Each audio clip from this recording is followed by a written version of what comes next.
সমস্ত গুনাহটা মাফ হয়ে যাবে। সুবহানাল্লাহ। আল্লাহর দরবারে কবুল হয়ে যাবে। এটা তোমার সত্য করে দেখবা মনের ভিতরে বুঝতে পারবে। প্রত্যেকে ওখানে কোরবানির সময় উপস্থিত থাকবে।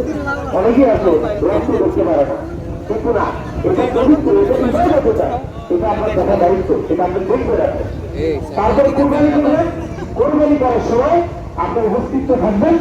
এরপরে কোরবানি যখন দান করে যাবে তারপরে আপনি কি করবেন, এটা শোনা শুরু করবেন। দান করে দেওয়ার আগে কখনো কি করবেন না, এটা ছিলবেন না। আপনার যদি আল্লাহ না করি আপনার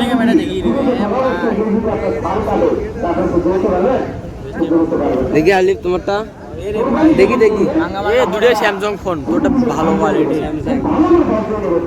কোরবানির পশুর যেন কোনো কষ্ট না হয়, কোরবানির পশুকে কষ্ট দেওয়া যাবে না, এটা আল্লাহ বিরক্ত হয়ে যায়। রাসূলুল্লাহ সাল্লাল্লাহু আলাইহি ওয়াসাল্লাম আমাদেরকে এই অর্ডার করেছে। আচ্ছা, তারপরে